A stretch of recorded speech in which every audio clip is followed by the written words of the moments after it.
Welcome to another episode of Turning the Table, sponsored by Benchmark 60. Turning the Table is the most progressive weekly videocast for today's food and beverage industry, featuring staff-centric operating solutions in the hashtag new hospitality culture. My name is Adam Lamb, and I'm a career coach for chefs and hospitality professionals at cheflifecoaching.com. And we have my co-host Jim Taylor of Benchmark 60 here with us. Hey, Jim. Yeah, how are you? Great, man. This is episode 123. The successful hospitality mindset for 2023. I'm really looking forward to this discussion, man. You'll want to stick around because Jim and I will reveal the top 3 core beliefs you can leverage to set yourself up for success in this new year. This hashtag Lunchbox live stream is broadcast every week on Thursday at 12 noon Eastern time on the Turning the Table podcast page on LinkedIn, YouTube, and the Chef Life Coach page on Facebook. You can catch the podcast version everywhere you get your podcasts in about 2 days. We ask that you share the show with somebody you care about who can find this information useful and leave a review. Links to the videos and other things discussed in the show can be found in the comments and the show notes. Jim, should we start with a check-in? Yeah, absolutely. It's the best thing, best way to start. I know. And we're grateful to our friends at chowco.org out of Denver who have kind of built this system of check-in, which is a really, really great why. Hi, Kimberly Schaub. Hi, Kimberly. She's coming in from Leavenworth, Washington. So Chowco uses this kind of temperature gauge as a way to ask people to kind of be real about their emotional state when they show up to work. And they use this every Monday at a Zoom call, which you can find at chowco.org, which is a really, really great. You can go, anybody anywhere can call in at this particular time, and you can check their schedule out and just be part of this group where they start out with this, and there are some really, really vulnerable and courageous conversations going in that space. I was blessed to present one day, and I loved it so much I keep coming back as a participant. So rare, medium, medium well, and well. What do you think, Jim? Where are you at? I think I'm somewhere between medium and medium well, or sorry, medium and medium rare today. We're obviously fresh into the new year, right? Happy New Year.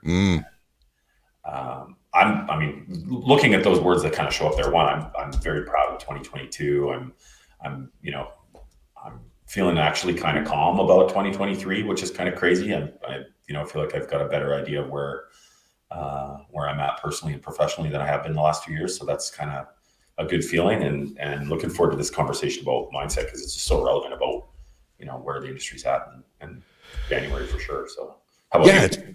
It's been a rough couple, got to call it out and just say it's, about 3 years. So, and it doesn't look like things at the outset, it doesn't look like things are going to get much better. They're talking about this other Omicron variant and and so there's lots of reasons to be pessimistic and to feel shitty about the way things are turning, which is why we're here, because we love to present solutions to the problems that exist, because we feel it's very important to talk a little bit about the problem, but more so about the solutions, and that's what we're going to get to. That's why mindset is so powerful. And I would say that right now I'm about medium rare. I'm definitely thankful, satisfied. All things considered, I'm pretty calm and hopeful because, being owning my circumstance for me is a great way to feel empowered to be able to change them. And so that's part of my mindset moving into 2023. And I did a post on LinkedIn this morning where I was just talking about, I've used this first week of the year to just clear the decks, find my alley, my space, and get rid of all the distractions. I don't know how many email lists I've unsubscribed.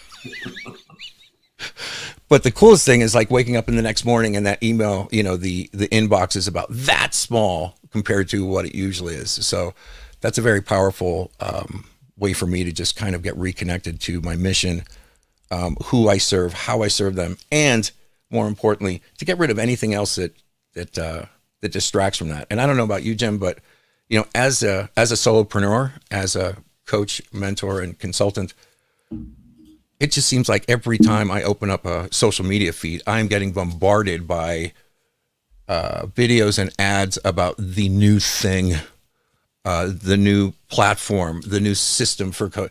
Like, I got so goddamn confused. And what it did is it actually stopped me from actually taking any action, because I'm like, well, so what do I do? Do I do a newsletter? Do I, is there another course that I need to take? It's like paralyzing. Yeah. So anyway, that's my blues story. So, Well, I mean, unsubscribe is a good way to start the year, right? Now you've got the rest of the year to resubscribe to a whole bunch. well, at least it gives me, it gives me an opportunity to use discernment, right, about what the fuck I actually want to subscribe to. Mm-hmm. Like Mark Manson, who is an author whom I love, and has a very particular way of languaging, but he basically has this theory of like, you only have so many fucks to give in a day.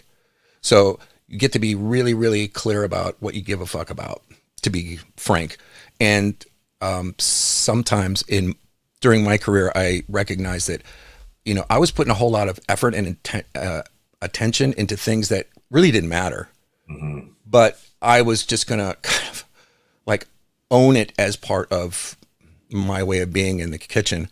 And very rarely did that serve me. And it took me taking a short-term contract at a hotel that was closing, because when I went there, they told me, hey, listen, just hold everything down. We've got 90 days to go. Most of the staff, salaried staff, had left. So I had one hourly kitchen staff member who was on the payroll, and everybody else was from short-term staffing companies. And every day I would go in there and have to train a new person on the pantry. Oh, geez. Like so many opportunities to become frustrated and pissed off because, salad wasn't made correctly, or like, why aren't you watching? And there would be a different person there. Like, very rarely were the same two people there. And so I got very, very clear on where I was going to actually put any energy. And so it got to the point where, there were things that I was just going to have to let go of, where earlier in my career, I would have just blown a fucking gasket. Yeah. So where do you tell people to spend or focus their energy in January? I mean, in restaurants, January is a crazy time of year, right? It's coming off a high. It's people scrambling to plan. It's what's happening with profit and sales and all this different stuff. So, I mean, what's your advice? What's your approach with people that you how to just stay sane, start the year right, that kind of thing?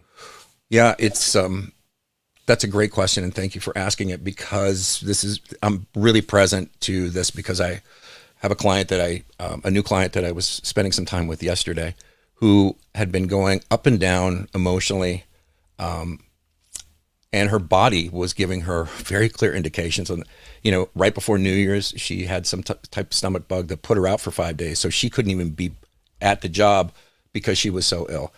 Yeah. And her employer basically said to her, we support you. We think it's time to get some help, whatever that looks like to you, because we need you healthy and whole. And one of the things that she said to me, which was fascinating, was her employers were actually encouraging her to bring her whole self to work.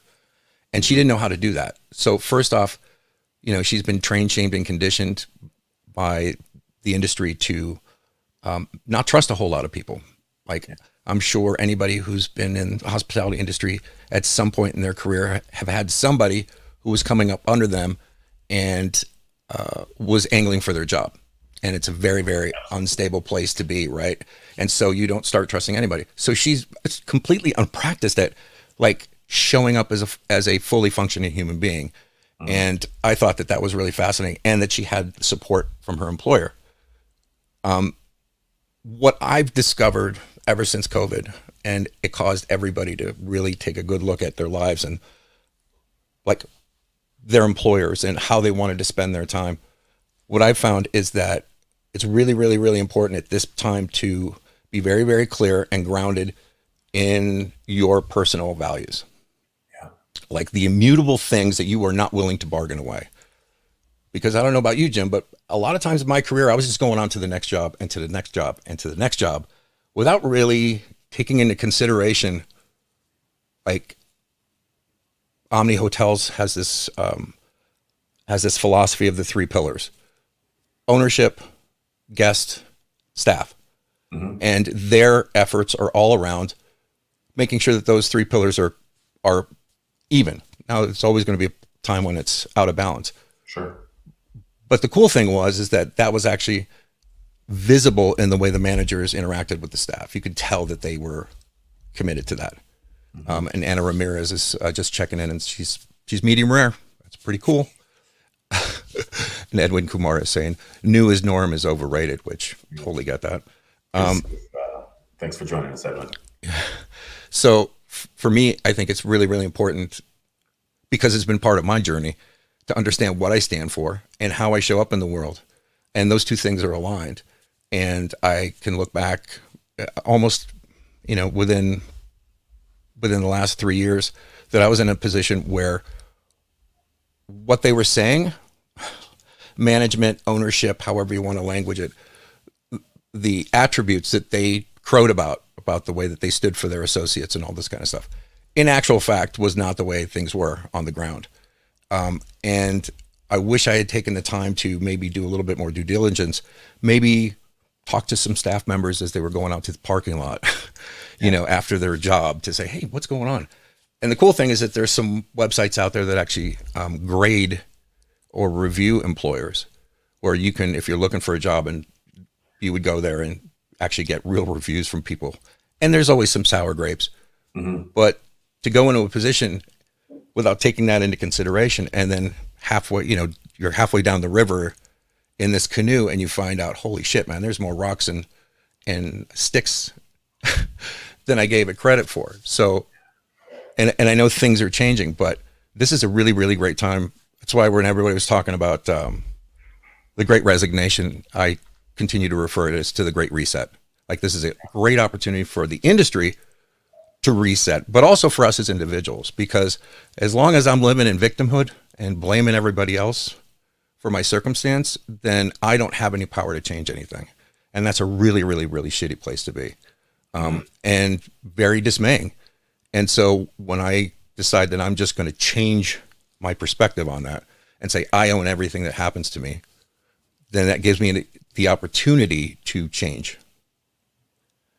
Sometimes that's about me changing, but it's also about looking around and seeing what in my environment or who I'm kind of relating to or spending time with change. Like, sometimes it's getting rid of toxic people out of your life, right? Absolutely. And how does that show up for you, Jim? Well, I mean, January is just it's funny, right? Because there's always all this discussion about resolutions and what are you going to do differently this year and all that kind of thing. But I don't know, for me, both, I think when I was in hospitality and operations and currently now, whether it's business or family, for me, I think it's just my mindset is really about focus on what I can control.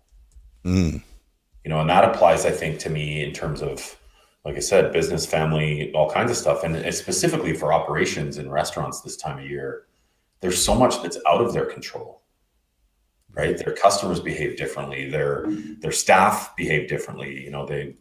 I was talking to a restaurant operator yesterday that was frustrated about how much time off their employees were taking over the next couple of weeks, and how much PTO pay they were going to have to pay. It's like, well, of course you're going to be paying PTO. People can't take time off in December because they're working. Right. So, I think just really focusing on what we can control and what we can't. And, because there's so many different things coming at us in January. It's, from credit card bills from Christmas to resolutions to, all these different things going on. So for me, it really lands in terms of just like really hunker in and think about what are the things that are under my control and what can I do with them. So maybe it's a great opportunity to maybe, because I think the word mindset, again, is one of those words that just get thrown around very easily. Sure. And I know for myself, mindset was kind of a mystery. Like, what the hell do you mean? Like, what is a mindset?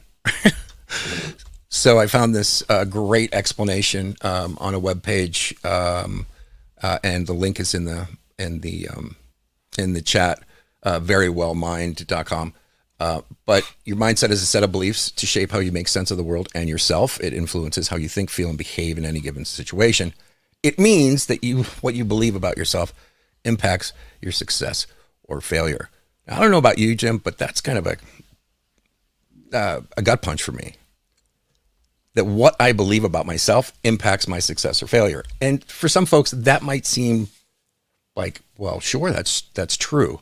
Mm-hmm. But I don't know how many of us actually go about our day embracing that and using that as kind of operative paradigm for their life. Yeah, it's easy to say, to nod your head and agree with. It's harder to actually think about it in terms of reality. I mean, my mindset, if I'm looking at that correctly and understanding it correctly, my mindset has changed, with every decade. It was almost like a rite of passage every decade because there seemed to be something else within those 10 years. So earlier on in my career, I was, very aggressive, very passionate, always the first one up the hill with the flag, and didn't have a whole lot of patience or for anybody who lagged behind, right? Yeah. Like the mission was everything. And that kicked my ass because it set me up for some behaviors that were really unacceptable towards other people, right? Like using that as an excuse. Now, of course, as I get older, the old adage, the older I get, the less I know. But what I'm present to is like, I'm less certain of things. And that certainty was always kind of something that I used to embrace. And then stuff started happening and I'm like, I'm not certain of anything. Yeah. So we teased everybody by saying this, we're going to talk about the three core beliefs that will ensure success in 2023. And I guess the first question I want to ask you is, what makes 2023 any different than 2022? Won't the same mindset work? Well, that's a loaded question. I mean, I don't know. I don't know. I both of us spend lots of time talking to lots of people in restaurants, and I'm definitely a silver lining kind of guy. I'm an optimist, and I try to see the best in what's going on. And maybe I'm just picking some of this stuff out of conversations because I want to hear it. But I think that 2020, we don't want to talk about 2021. Let's probably not go there. 2022, I found that there was a lot of still conversation about, I can't believe this is happening to our industry. We're still getting beat up, those types of things, what's next, inflation and cost of goods and all this stuff. I think I'm hearing a lot of people in our industry start to say, okay, it's not going to change. It's not going to get easier. It's not going to go back to the way that it was. So how do we move forward through that? And, to me, like I said, maybe I'm guilty of being an optimist, but I actually, if that's the mindset that we can go into 2023 with, then there's going to be some really cool innovation and new things that happen in our industry this year. Right. So that's kind of where, my mind is at. And also I'm starting to hear a lot more people in hospitality start to talk like that forget the way it was in 2019. Let's move, try to move forward past the last couple of years, and let's really look at how we can move the industry forward. I'm just going to throw this up on the screen because this is a great comment by Tucker. I found for many people in our industry, getting out of the fight or flight mentality of survival, paying bills, getting sober, healthy, etc., is the first step before someone can even begin to think about adjusting their mindset. Feeling safe, in my experience, is a prerequisite before we can really begin to transform our mindset in a meaningful way. Feeling safe is kind of the first transformation, I think, and that is an excellent point. Well said. Again, being a contrarian, I would say, so do you actually need to feel safe before you can start your transformation, or does the transformation predicate the fact that you start to feel safe? right? The chicken or the egg conversation. And I don't know where I come down on that. And certainly, to your point, ever since COVID hit, the rumblings of this hashtag new hospitality culture started. And it was a few people. And then it was a couple organizations. Then it was a network of organizations. And, our good friend Jensen Cummings is starting his own LinkedIn podcast where they're having really engaging conversations. And it seems to me that wave is about to crest. So the fact that so many of us are focused on an evolution of the hospitality culture and the focus on making sure that our staff feel safe, seen, valued. I think, again, the COVID did us a solid on this, because it probably had to be something that drastic to wake some of us up, myself included.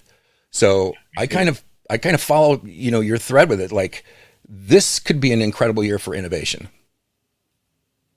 And innovation, that doesn't, people, when they think innovation, people think about the new technology that's coming up, or the new software that's happening, or a robot that's going to bring me my food.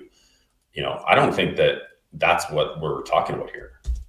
We're talking about innovation in terms of how we look at the industry, how we think about things, how we plan, how we protect people. That's the term I always use is protect the people that work in hospitality. Right. We haven't done a very good job of that in the past. No, you're absolutely correct. That's where in terms of mindset for me and innovation for me, that's where I think that there's the biggest opportunity for our industry. It's not robots. Nothing against the robot thing. It's coming someday, sure. Yeah. But it's, we need to innovate in terms of how we approach the industry.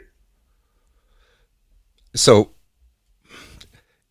if I could ask you to re-language that in a way, like, what mindset is that, Jim? Like, how would you say that? Like what mindset is required in order to allow the space for innovation? And it can't be like a know-it-all. It can't be thinking that we all have like what would predicate that type of innovation? I think it's almost part of it's, I think, about having almost a bit of an accepting mindset that this is the way that our industry is currently. It's not going to go back to the way that it was pre-pandemic. And how do we move forward?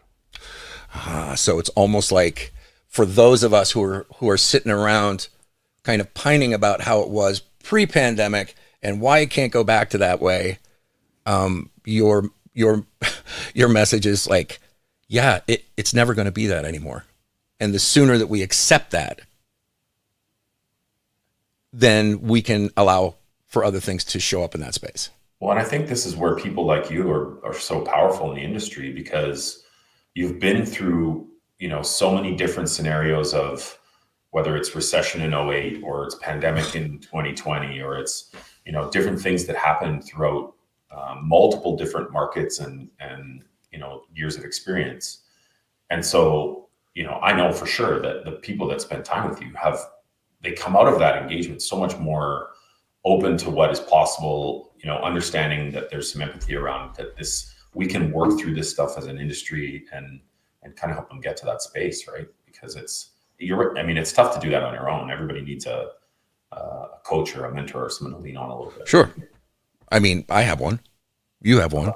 Yeah, you never outgrow, I don't want to say the benefit, but it's certainly opportunity to gain another perspective, because really what shows up for me in those coaching and mentoring moments is someone else sharing their perspective with me that I may not necessarily have seen, because sometimes I'm so close to it that I can't see the forest for the trees. For sure. Yeah. We're all guilty of that. Yeah, no doubt. So for you, what would be three core? So acceptance has got to be one of those, right? Acceptance that things are not going to go back to the way they are, because from that standpoint, then we can let go of everything else. And I think one of the most important things that we're able to let go in that space is, holding judgment against anybody else or anything else, right? Because you're waiting around for it to go back to the normal, and shit's not happening. And so that gives you can collect a lot of evidence why things are fucked up, and why nothing's going to change. Because you're holding on to this memory of the way things used to be. What are a couple of the other core beliefs that you want to embrace into 2023? Well, I think in terms of specifically for our industry, the belief around, acceptance of this is the way things are and how do we move forward is number one. The second one is kind of what we were talking about a minute ago around the protection of people who work in our industry. Mm-hmm. I was having a conversation the other day about with someone about turnover, about employee turnover, and this was a restaurant operator that had multiple units, and they had some locations that had 60, 70, 80% turnover annually. They had a couple that had 200% turnover. And I have to give him credit because he was sort of saying, okay, it's time to stop everything until we figure out how to do this better. Because if you think about how any other industry, if you went into a tech organization or an oil and gas company or a bank or and said you're going to have 200% turnover next year, they would go, well, that's now the number one priority because we can't think that way.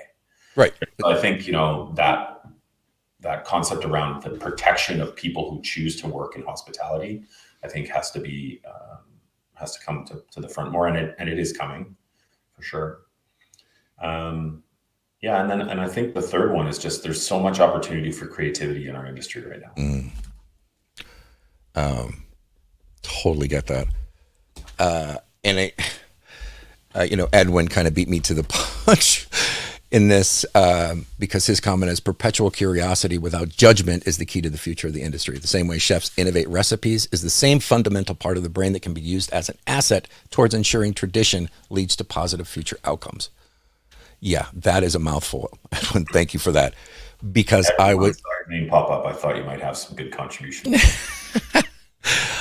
Because I was going to add that for me, curiosity has to be one of those core beliefs.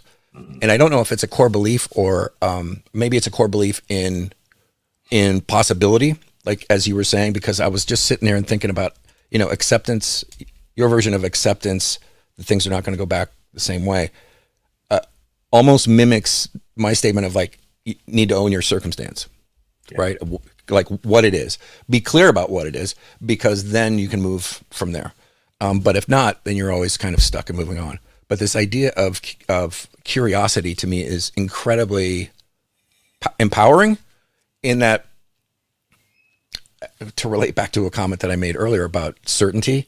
Like I'll give a great example. When I first started dating my wife, Jennifer, today's our anniversary, by the way. Happy anniversary. Hi, Jennifer. Happy anniversary. She would start talking about something and I would go, yeah, I know. Yeah, I know. Yeah. And she said, do you know, every time you say that, it stops me my thought in my brain, because I can't be in contribution to you. Right. Mm-hmm. Because you already know what I'm going to say.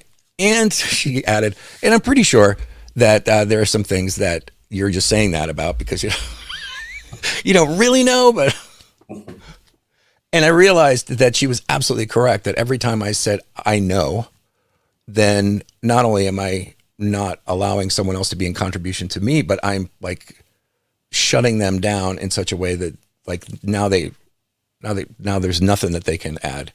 Yeah. And in almost every instance that I did that, I am pretty clear that if I had just shut my mouth, I would have learned something new.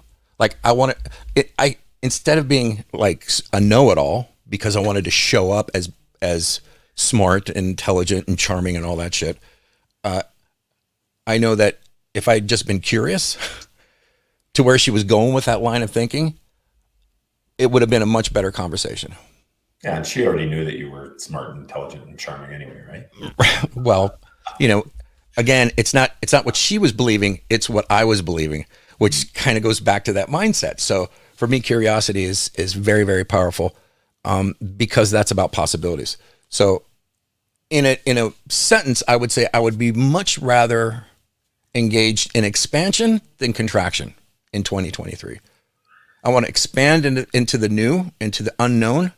I heard a phrase yesterday that I had to quote, which is the life that you imagine is just outside of your comfort zone.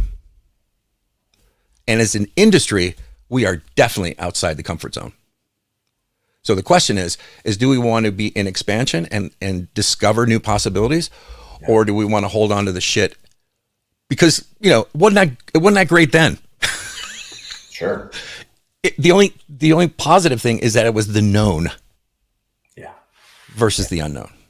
And I know that takes some courageousness around folks willing to step outside of their comfort zone, not only individually, but us as a community and an industry.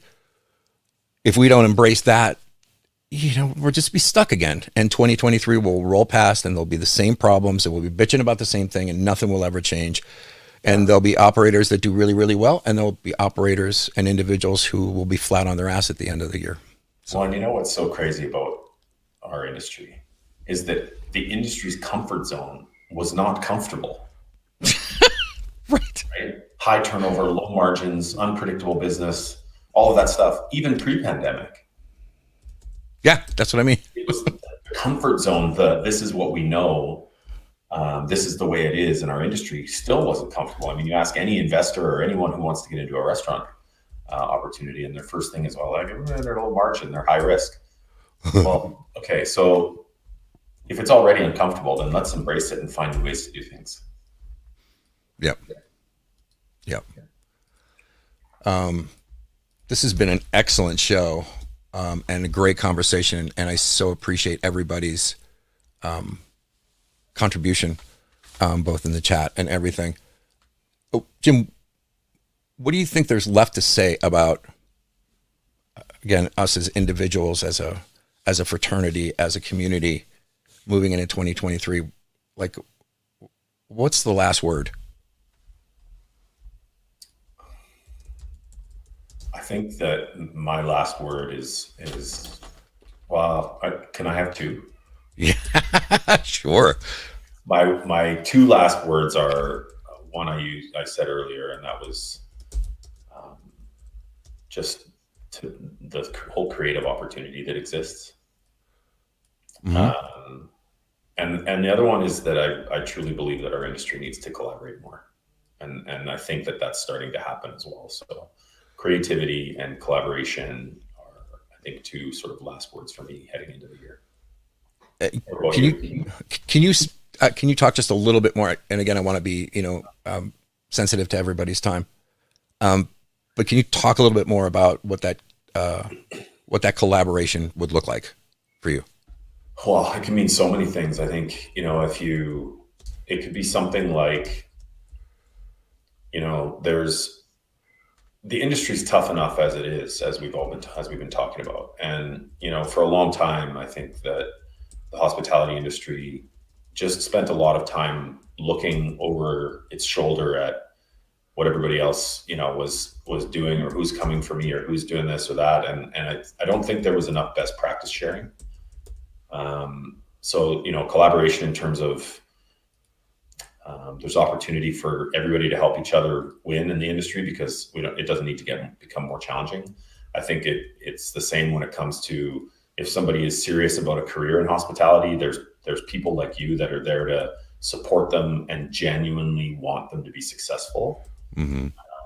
And that's really important. Is, like you said, everybody needs a coach or a mentor or that type of thing. Mm-hmm. There's, a personal mission of mine is to break down some of the barriers that exist around the idea that consultation in our industry is not a good thing.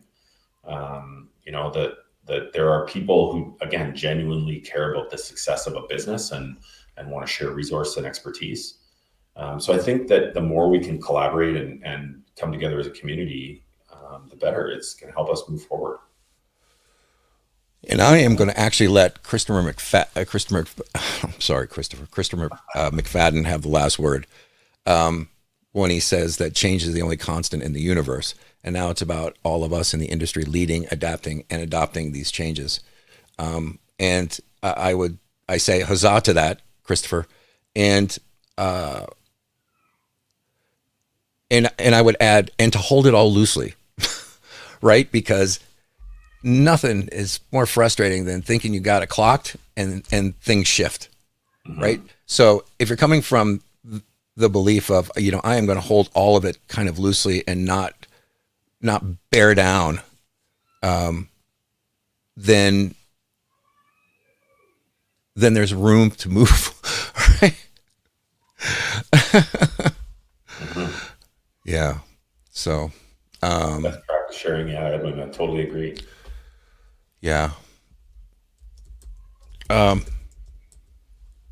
Yep. And if you want to join us, again, we do this hashtag lunchbox live stream every Thursday, 12 noon Eastern time on YouTube, on the Chef Life Coach Facebook page, and also on the Turning the Table podcast page.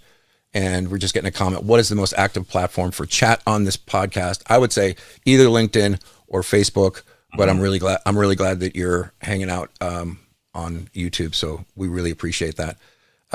Last year was an amazing year for us as a partnership with this podcast, and none of it could have been possible without the contribution, partnership, and enthusiasm of all you listeners and viewers. So we say, deeply from our hearts, thank you very much. So much. And 2023 is definitely about leveraging our assets to be able to bring more solutions and engage in conversations and talk about the things that matter to you as a listener.